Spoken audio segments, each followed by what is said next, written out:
Dalam nama Bapa, Putra, dan Roh Kudus. Amin. Allah yang Maha Kuasa, Engkau telah memberi kami sabdamu sebagai lampu penuntun langkah kami dan obor penyuluh jalan kami. Lewat Roh-Mu yang kudus, berikanlah kami telinga yang rela mendengarkan dan hati yang ingin tahu kehendak-Mu, supaya kami dapat menikmati sukacita dalam firman-Mu.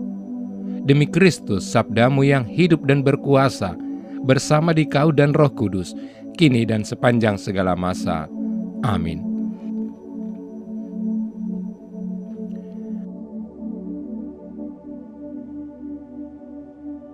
Ada seorang datang kepada Yesus dan berkata, "Guru, perbuatan baik apakah yang harus kuperbuat untuk memperoleh hidup yang kekal?" Jawab Yesus, "Apakah sebabnya engkau bertanya kepadaku tentang apa yang baik? Hanya satu yang baik. Tetapi jikalau engkau ingin masuk ke dalam hidup, turutilah segala perintah Allah." Kata orang itu kepadanya, "Perintah yang mana?" Kata Yesus, "Jangan membunuh, jangan berzina, jangan mencuri, jangan mengucapkan saksi dusta. Hormatilah ayahmu dan ibumu, dan kasihilah sesamamu manusia seperti dirimu sendiri." Kata orang muda itu kepadanya, "Semuanya itu telah kuturuti, apalagi yang masih kurang?" Kata Yesus kepadanya, "Jikalau engkau hendak sempurna, pergilah, juallah segala milikmu, dan berikanlah itu kepada orang-orang miskin. Maka engkau akan beroleh harta di sorga. Kemudian datanglah kemari dan ikutlah aku." Ketika orang muda itu mendengar perkataan itu, pergilah ia dengan sedih, sebab banyak hartanya. Demikianlah sabda Tuhan. Saudara-saudari yang dikasihi Tuhan, bacaan Injil hari ini sangat menarik dan hampir setiap hari dan setiap saat menantang kita.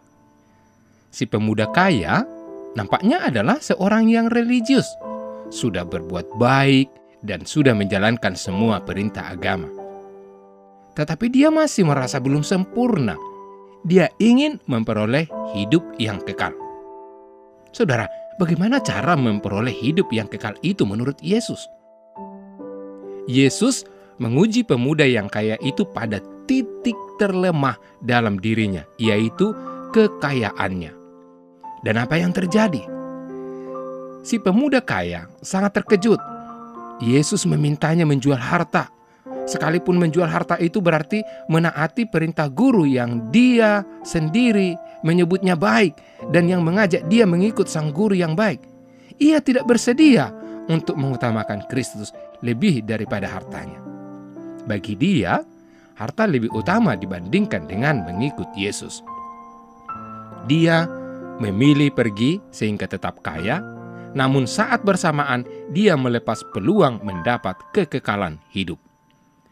Selanjutnya, pernyataan Kristus sepertinya ditujukan langsung kepada kita, bahwa semua orang Kristen harus menjual semua miliknya?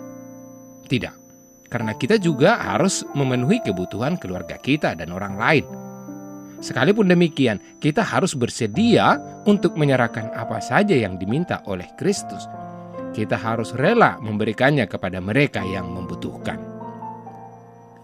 Saudara-saudari yang dikasihi Tuhan, ada dua hal untuk beroleh hidup kekal menurut Yesus. Yang pertama, melepaskan keterikatan harta dunia. Yesus menghendaki anak muda itu, "Juallah segala milikmu, berikanlah itu kepada orang-orang miskin." Mengapa Yesus menyuruh anak muda itu menjual segala miliknya? Karena harta dunia biasanya mengikat hati kita dan mengatur hidup kita. Karena di mana hartamu berada, di situ juga hatimu berada. Yang kedua, mengikut Yesus. Yesus menghendaki anak muda itu, "Datanglah kemari, ikutlah aku." Mengapa Yesus menyuruh anak muda itu datang mendekat kepadanya dan mengikutinya? Karena melalui Yesuslah akan beroleh hidup kekal di sorga. Kata Yesus kepadanya, "Akulah jalan dan kebenaran dan hidup. Tidak ada seorang pun yang datang kepada Bapa kalau tidak melalui aku." Kedua hal ini, saudara, berlaku juga pada setiap orang yang mau beroleh hidup kekal di sorga, termasuk kita saat ini. Saudara-saudari yang dikasihi Tuhan, percaya kepada Yesus adalah pintu awal menuju jalan kehidupan untuk beroleh hidup kekal di sorga. Setelah percaya kepada Yesus, harus melepaskan segala keterikatan harta dunia dan mengikuti Yesus. Pertanyaannya bagi diri kita sendiri adalah, apakah kita telah melepaskan segala keterikatan akan harta dunia dan dengan tekun melakukan segala perintah Allah? Pilihannya ada pada kita. Harta di dunia yang bisa dimakan ngengat itu, atau harta di surga yang kekal. Semoga kita tidak meninggalkan Yesus seperti anak muda yang kaya tersebut, dan kita tetap setia mengikuti Yesus sampai kesudahannya. Kita dipanggil untuk masuk ke dalam kehidupan kekal. Tuhan memberkati. Ya Bapa yang penuh kasih, kami pun rindu akan kehidupan yang kekal, dan kami percaya bahwa kehidupan kekal hanya dapat kami terima sebagai anugerah dari Engkau sendiri. Ajarlah kami untuk selalu mengandalkan belas kasih-Mu yang tiada berkesudahan. Doa ini kami sampaikan kepadamu dengan pengantaran Putra-Mu Yesus Kristus, Penyelamat kami. Amin. Allah yang Maha Kasih, kami bersyukur atas rencana perjalanan apostolik Bapak Suci Fransiskus ke Indonesia.